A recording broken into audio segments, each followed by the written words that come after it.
Yeah, Diana here, she's the journals manager for Penn State University Press, and Diana's had more than 25 years in journals scholarly publishing, and that includes acquisitions, editorial, and production. Her experience include both print and electronic publishing with commercial publishers as well as the university press. Since joining PSUP in January 2011, she's helped grow the journal's program from 13 titles to 43, and that includes one open access journal. I'm sorry. I'm a Mac person. Oh. Thank you.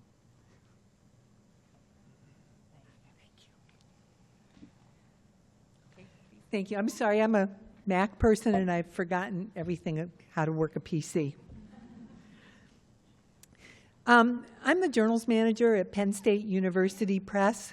The press was established in 1956. We publish books and journals, and we're probably best known for our award-winning art and architecture history books. Our book program, facing the challenge that a lot of book programs are facing with libraries not purchasing as many books in the humanities, is expanding into graphic novels and animal studies, just some trade publications. Our journals, Penn State joined the American Association of University Presses in 1960. And the following year, we acquired our first journal, the Journal of General Education. And several years later, we launched the Chaucer Review and Philosophy and Rhetoric. We still publish those three journals, and they're probably three of our most successful and financially successful journals. So, strategy. We knew that we wanted to have a larger journals program.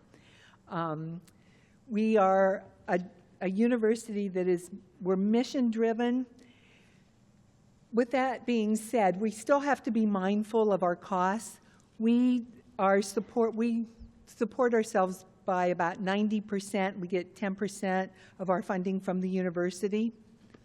So it's nice to kind of have that balance where you are mission-driven, you don't have to watch the bottom line, but you have to be mindful of it. Part of to go along with our mission, we want to make sure that scholarly societies and small humanities and social studies journals remain financially viable. We thought we would acquire existing publications, and what we have to offer to these journals is an online platform. So, is our mission. We want to advance scholarship in the humanities and social studies. It's a list of some of the societies that we work with. You can see there are a lot of single author societies. And as our director likes to say, we're the poor helping the poor.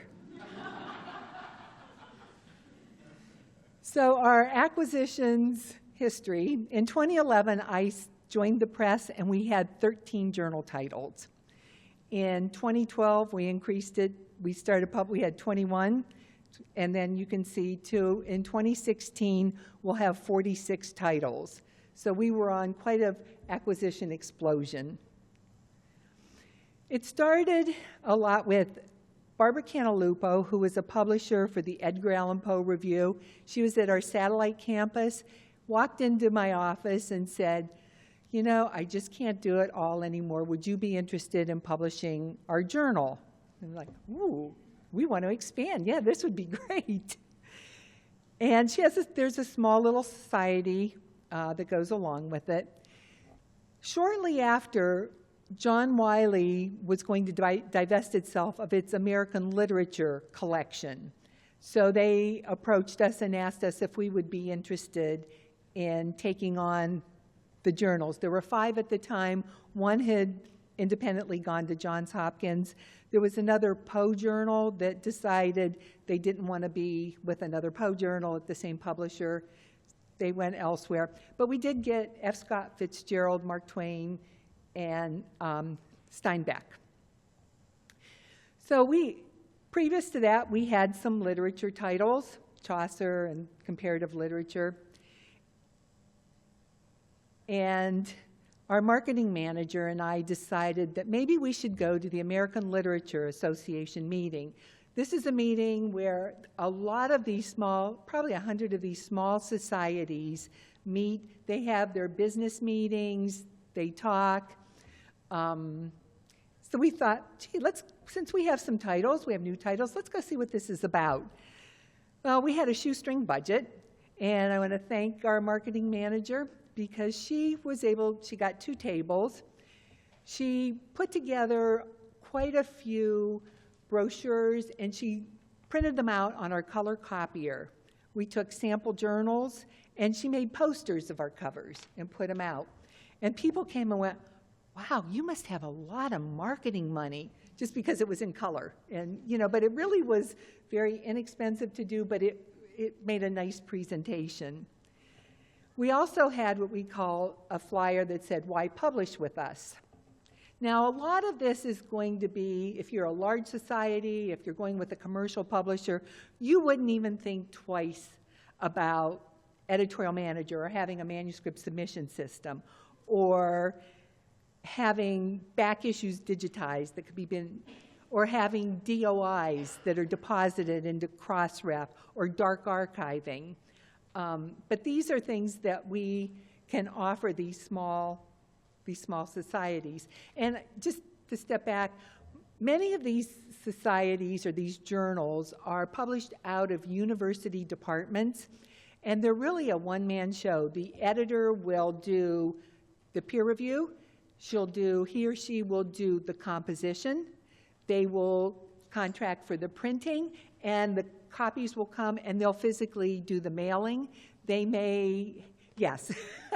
I mean, and so it's a lot. And universities used to support this. They used to give monies for additional staff, for like a teaching assistant, or they would give they would have course a lot, take away some courses so that they could have time to do this. Well, as universities are no longer supporting, some of this really, really good scholarship is in jeopardy of being lost. And able to accomplish this, these are some of the people that we partner with. JSTOR and Project Muse to have our current content and back content on, Crossref, of course, for the DOI, Clocks, Locks, and Portico for our dark archiving. We're a member of the ALPSP. We provide a place for authors to register and have an ORCID number through editorial manager. In the humanities, we're probably 5 to 7 years behind science. So some of these concepts are very new and radical. These are our literature acquisitions that have come since that first meeting at ALA.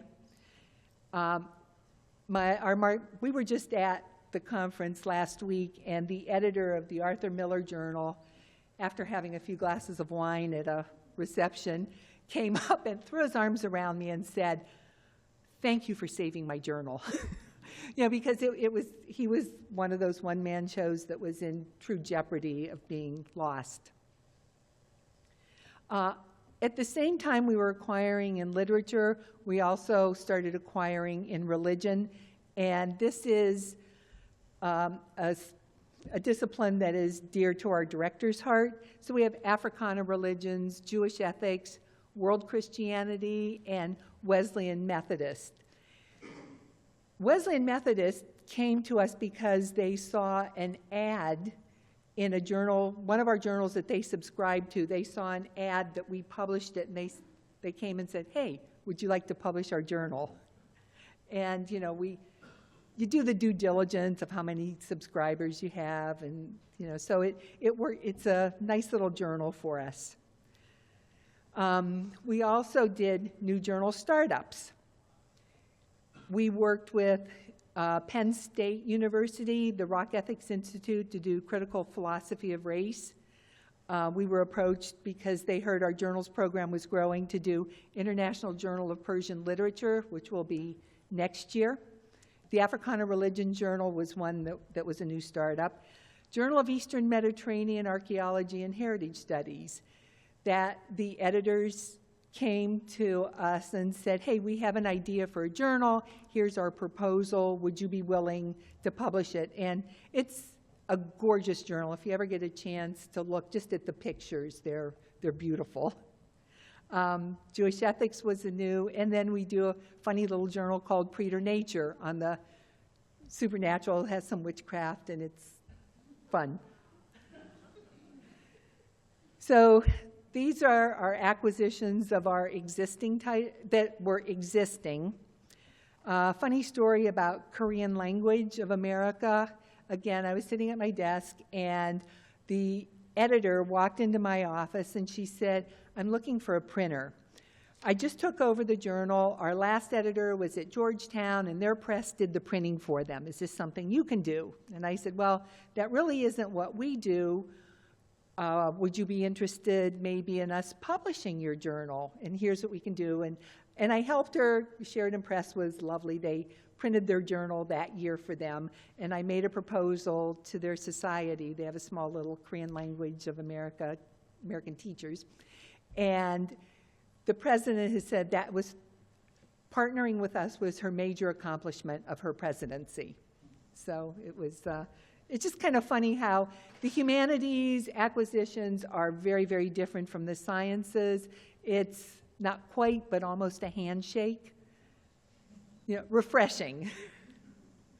And these are the, I think our covers are pretty spectacular, so I wanted to showcase them, kind of to show. And when you have an acquisitions program that explodes like ours, you have to take a step back and think, what have I learned? Well, if you're going to start a new journal, you want to make sure you have the proper frequency. Humanities starts at either an annual publication or a biannual, and they aspire to be a quarterly. Now, I know in medicine we started out as quarterlies and they aspired to be monthlies. So this is, we started 2 journals as quarterlies, and they are having trouble commissioning, getting enough articles. You want to make sure that that the editors are committed to the journal. We signed a journal, and after it was signed, there were an editor and a co-editor. The top editor went into a black hole and disappeared, and nobody could get a response from him.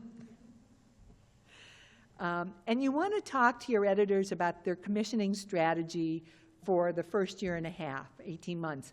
How are they going to use their board? You know, and how are they going to get away from inviting content and having it unsolicited?